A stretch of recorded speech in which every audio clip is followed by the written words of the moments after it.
Welcome back, everyone, for another deep dive. This time, we're exploring the work of Dr. Khaled Waleed. He's a scholar with a unique perspective on religious history, specifically the locations of some of the world's most important religious sites. Yeah, Dr. Waleed's work is fascinating. What I find most interesting about his approach is that he doesn't just rely on one area. He combines a deep understanding of the Quran with linguistic analysis and historical research to build these really detailed arguments. Okay, so let's break down some of those arguments. One of the biggest things that jumps out is his claim that the traditional location of Mecca and all the stories that we've come to associate with it may not be completely accurate. He's even challenging the idea that prophets, like Abraham, ever traveled outside of the Holy Land. Right, and one of the key pieces of evidence that Dr. Waleed uses to support this is a verse from the Quran. It's Surah Yusuf 109. And it states, "What we have sent before you is nothing but men to whom we have revealed from among the people of the villages." So, have they not traveled through the earth and observed? How was the end of those before them? And the home of the hereafter is best for those who fear Allah, so will you not reason. So Dr. Waleed argues that this verse suggests that prophets were actually connected to a specific region, the Holy Land, and they didn't travel as extensively as, traditionally believed. Okay, so if not Mecca, where does Dr. Waleed believe these significant religious events took place? Well, he pinpoints Jerusalem. Specifically, a location he refers to as Baca, as the true center. He actually connects, through his research, Baca with the biblical Baca, and he argues that this linguistic link points to Jerusalem as the true Mecca, the site of, all these crucial religious events. Hold on, Baca is mentioned in the Bible. That's a pretty strong connection, isn't it? Yeah, it is. And Dr. Waleed takes it a step further. He describes Jerusalem as, he calls it a ship of salvation and the true mother city. And I think this metaphor is really powerful. What do you think? What do you think he's trying to convey with those terms?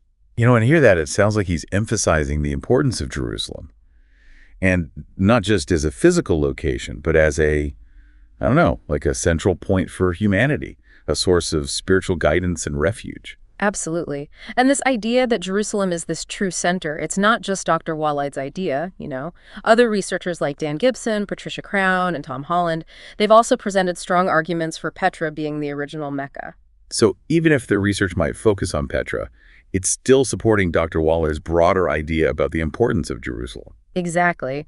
Their findings add another layer to this idea that all prophets, and therefore the origins of all the major religions, are connected to the Holy Land, specifically Jerusalem. Okay, well, this is where it starts to get even more interesting.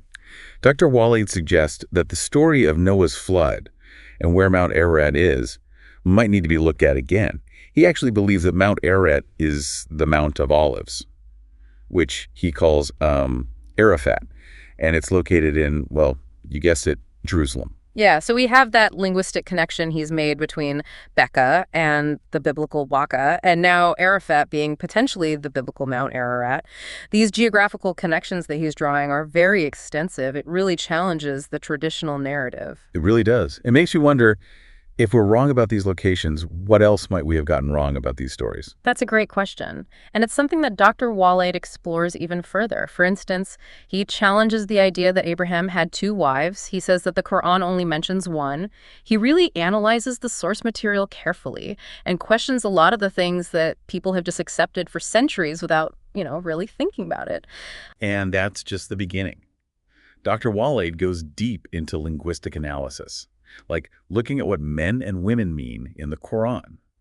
And then, things get maybe even more fascinating and perhaps controversial when he starts to connect figures like the Maccabees and the Hasmoneans to, groups mentioned in Islamic history. Yeah, this is a really deep dive, and we've only started to scratch the surface. So when we come back, we'll look at Dr. Waleed's analysis of men and women in the Quran, and then we'll get into those connections he's making to these historical figures, which are sure to spark some, interesting conversations, to say the least.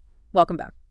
So let's dive a bit deeper into some of the linguistic discoveries that Dr. Waleed has made, particularly his analysis of the terms men and women in the Quran. Yeah, when I first heard about this, I have to admit I was a little confused. Is he talking about literal genders here? Yeah. But it turns out to be much more nuanced than that, right? Right, exactly. Dr. Waleed argues that these terms, they actually represent different approaches to knowledge and faith. He suggests that men, as they're used in the Quran, symbolize those who are actively seeking knowledge, who engage engage with the divine through understanding and critical thinking. So they question, they analyze, they really strive to grasp the depth of God's message. So it's like they're the scholars of faith, always seeking to learn and apply that knowledge. Exactly. And on the other hand, women symbolize those who accept knowledge more passively, without that same, that same level of critical examination. And it's not a negative judgment on women at all. It's more of a symbolic representation of two contrasting approaches to faith, two different ways of approaching knowledge. That makes sense, like two sides of the same coin. And this ties into his idea of how prophets were chosen, right? It's not about being pre-selected, but about actually earning that role through their own knowledge and understanding. Precisely. He argues that the prophets, they weren't destined for greatness, from birth, but they achieved it through their dedication to understanding and applying God's message. They embodied the qualities of the men in that, in that symbolic sense. Yeah. Reaching a higher level of understanding through that commitment to knowledge. It's a very different way of looking at it, isn't it? I mean, it really challenges that traditional view of prophets as being divinely appointed from birth. It does. And it brings up some really interesting questions, about the role of humans in the divine plan. It suggests that we have this responsibility to actually seek out knowledge, to understand, to engage with our faith, not just to, passively accept things. Okay, so if the traditional narrative about Mecca isn't accurate, and all prophets were centered around Jerusalem, where does that leave the story of the Prophet Muhammad? Well, this is where some of Dr. Waleed's most controversial claims come in. He claims that the Prophet Muhammad wasn't actually from Mecca, as traditionally believed. He was actually of Palestinian origin.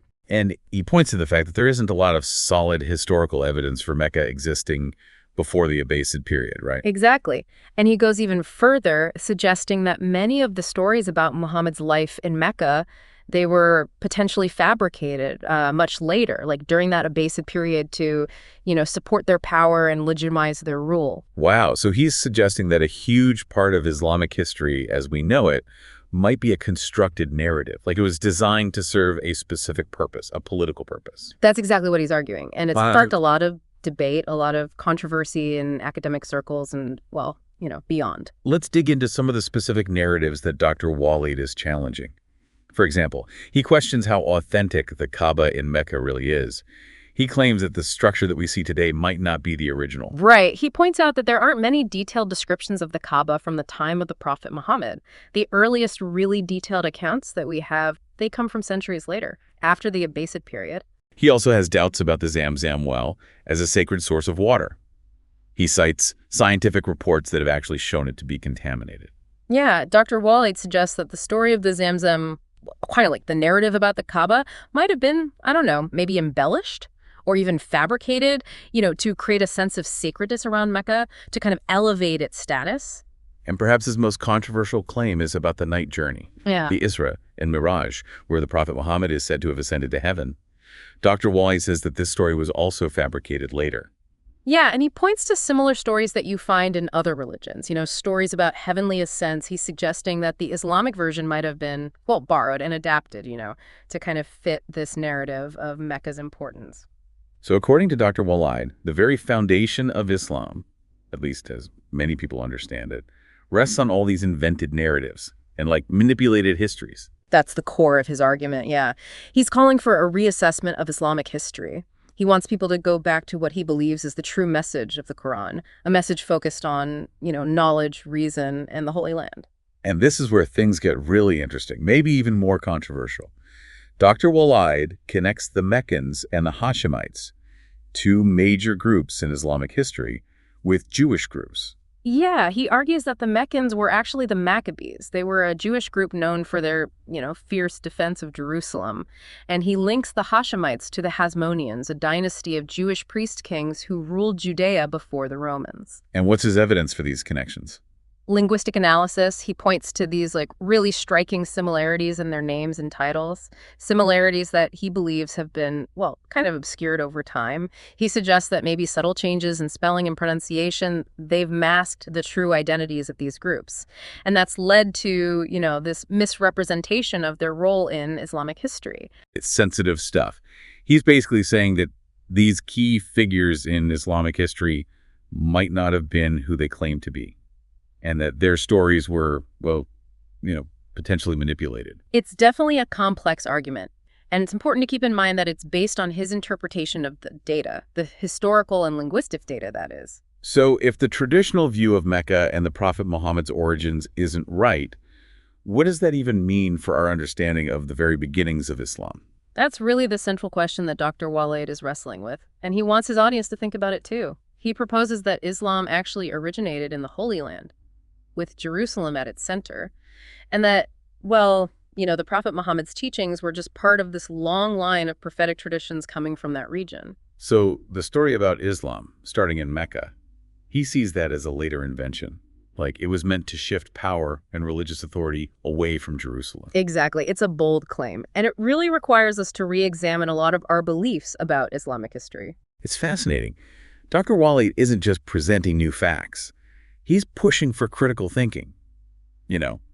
Like questioning what we've been told and looking at alternative perspectives on history and faith. Absolutely. He wants us to dig deeper, to look beyond just the surface level of these stories and really get into their historical and symbolic meaning. And his analysis of men and women in the Quran is a great example of that, right? Yeah. It challenges us to approach our faith, whatever it is, with a more questioning mind.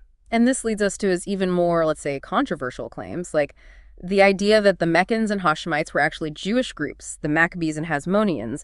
His linguistic evidence and his analysis of those historical texts is really thought-provoking, even if it challenges some deeply held beliefs.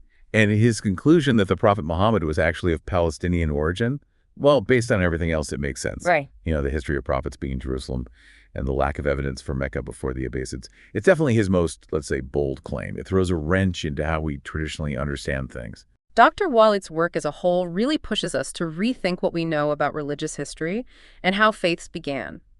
He's giving us a different perspective, a perspective that challenges us and encourages us to question what we think we know. It's no wonder his work has caused so much debate, especially since these are such sensitive topics. Yeah, of course.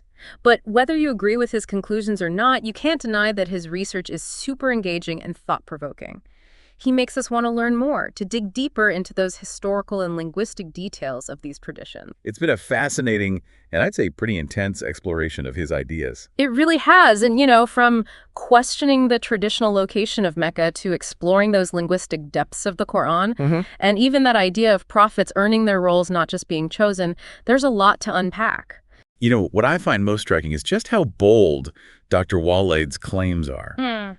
He's not just tweaking the narrative a little, right? He's proposing a complete rethinking of how we understand religious history. Absolutely.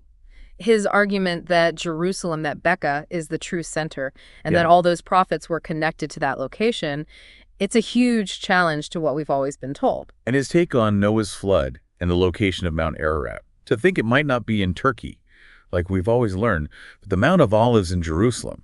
That Arafat he keeps talking about, it adds a whole other layer of intrigue. It really does.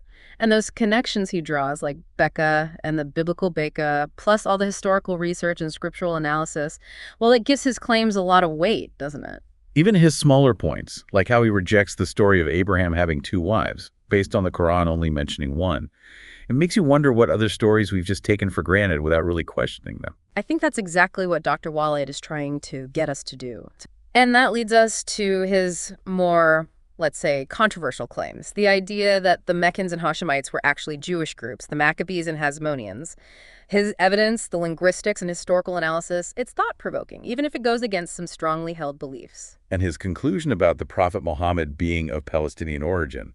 Based on everything else, it kind of fits, doesn't it? The history of prophets in Jerusalem, no evidence of Mecca before the Abbasids.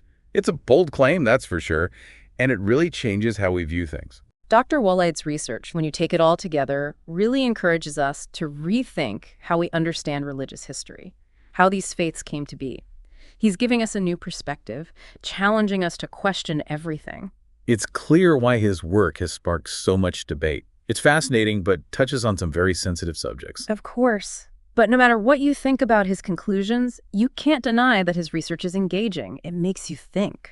And it encourages us to dive deeper into the history and languages of these ancient traditions. Explosive. Right. He flat out rejects the traditional Islamic narrative of Prophet Muhammad's life in Mecca. Wow. Arguing that there's no historical evidence to support it. That's a direct challenge to one of the most fundamental narratives in Islamic history. Right. If the traditional story of Prophet Muhammad is questioned, then logically, the location of key Islamic holy sites would also be up for debate. And that's precisely where he goes next. Okay. He argues that the true Islamic holy sites, Right.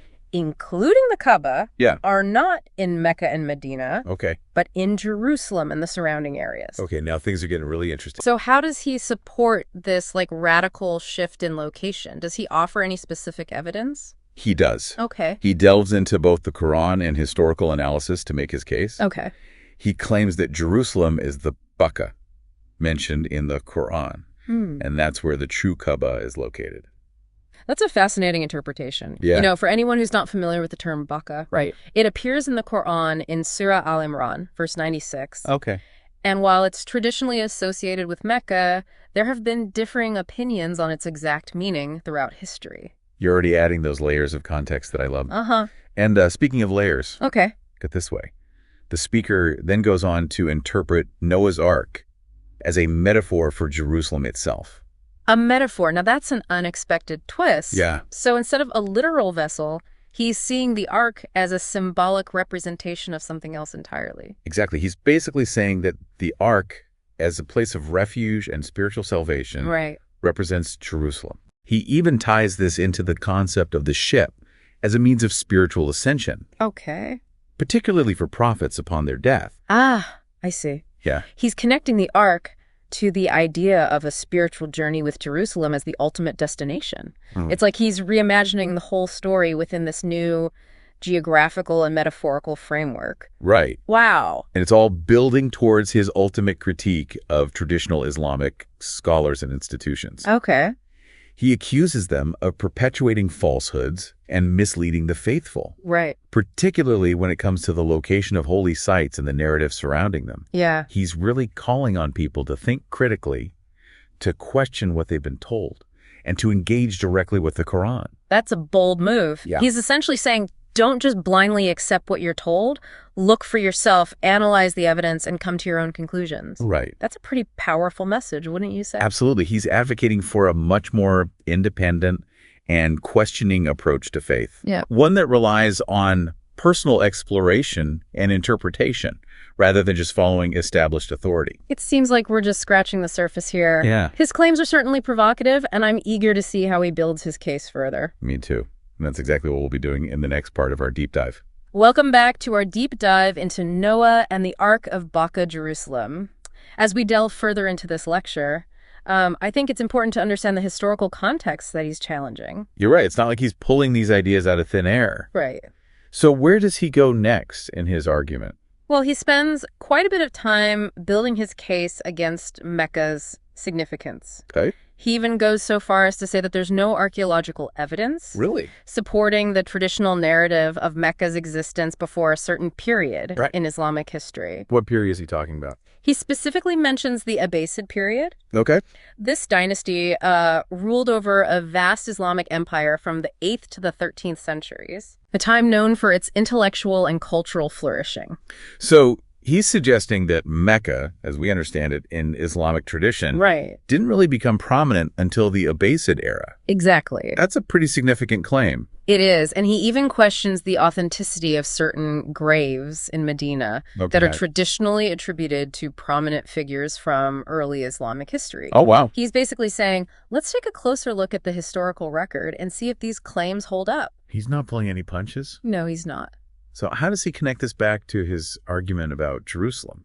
He's very methodical about building his case. Okay.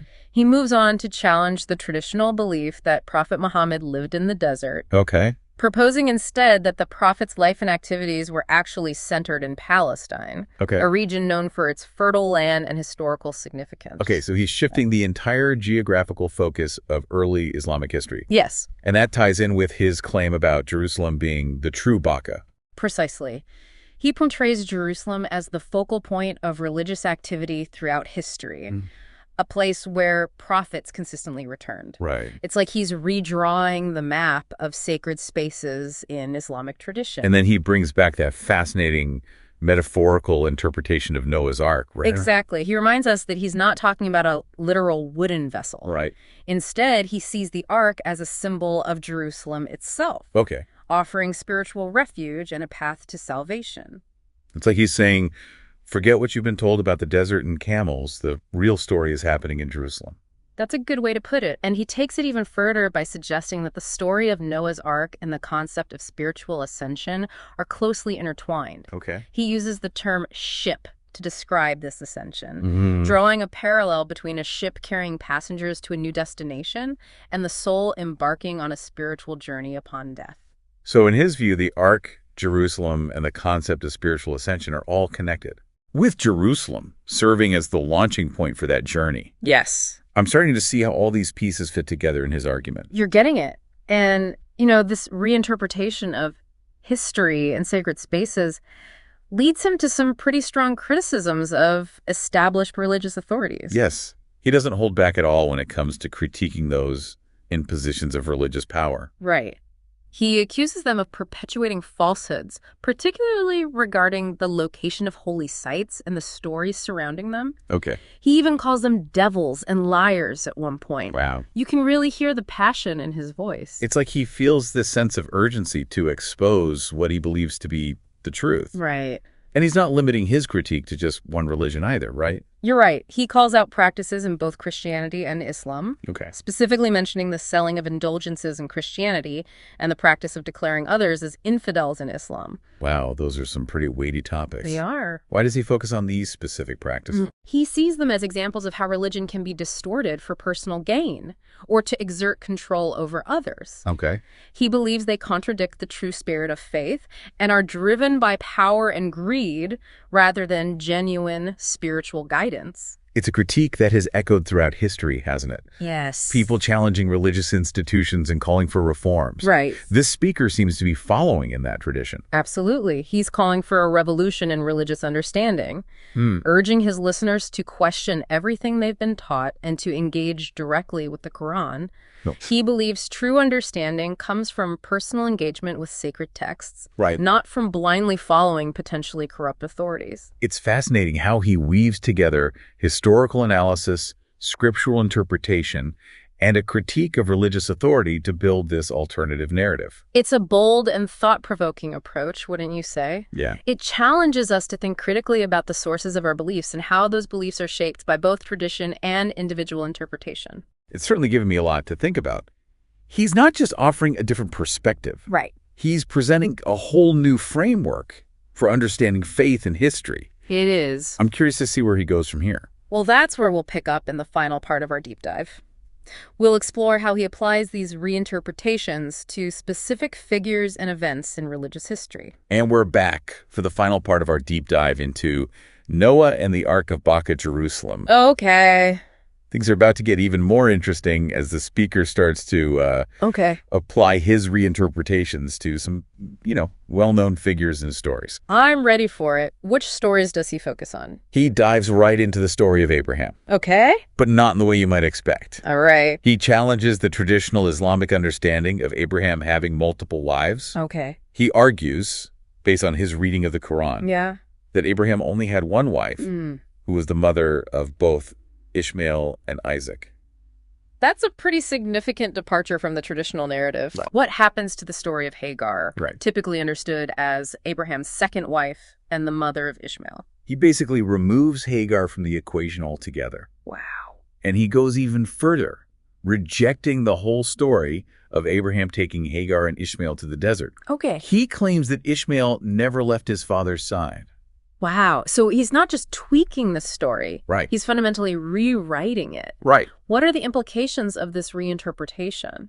Well, by eliminating Hagar and Ishmael's journey to the desert, Right. he's directly challenging the traditional account of the founding of Mecca and the well of Zamzam. Right. In the traditional narrative, it's Hagar and Ishmael who are associated with the discovery of the Zamzam, well, a site considered sacred in Islam. Right. So, He's dismantling the very foundation upon which the significance of Mecca is built. okay. By removing this connection to Abraham, Ishmael, and Hagar, Right. he's further reinforcing his claim that Mecca isn't the true center of religious significance. That's exactly it.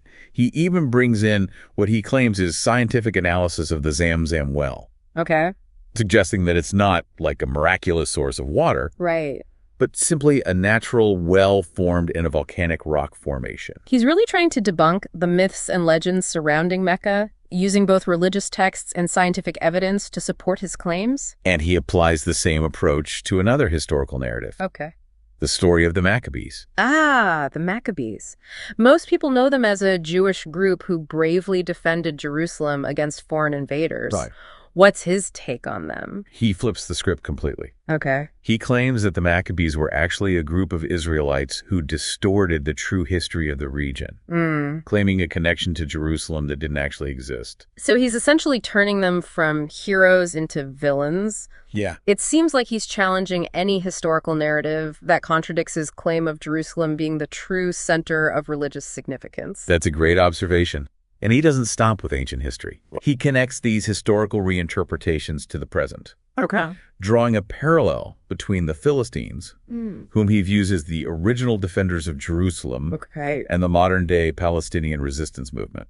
Ah, I see. He's bringing in the contemporary political dimension, Right. framing the struggle for Jerusalem not just as an ancient story, but as an ongoing conflict with deep roots in the past. Exactly. And he uses a powerful metaphor to drive home his point, Oh, okay. calling Jerusalem the ship of salvation. Okay. He's implying that those who align themselves with Jerusalem are on the right path, while those who follow other narratives, like those centered on Mecca, are destined to be lost at sea. It's a striking image, isn't it? It ties back to his earlier interpretations of Noah's Ark and concept of spiritual ascension. Right. He's consistently using these metaphors of ships and journeys Right. to represent the search for truth and spiritual fulfillment with Jerusalem as the ultimate destination.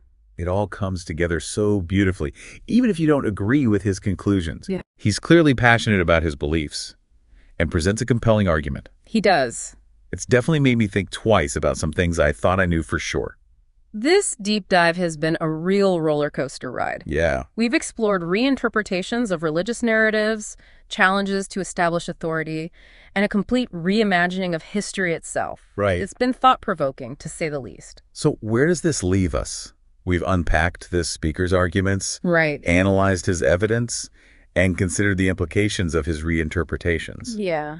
But the big question is, what do we as listeners do with this information? That's the real challenge, isn't it? It's not about blindly accepting or rejecting any one interpretation. Right. It's about engaging with these ideas critically, Right. exploring different perspectives, and forming our own conclusions. It reminds us that history and religious narratives are often open to interpretation. They are. There's always more to uncover, more to question, and more to learn. This deep dive has hopefully sparked a sense of curiosity and encouraged you to embark on your own explorations. Right. Who knows what fascinating discoveries await?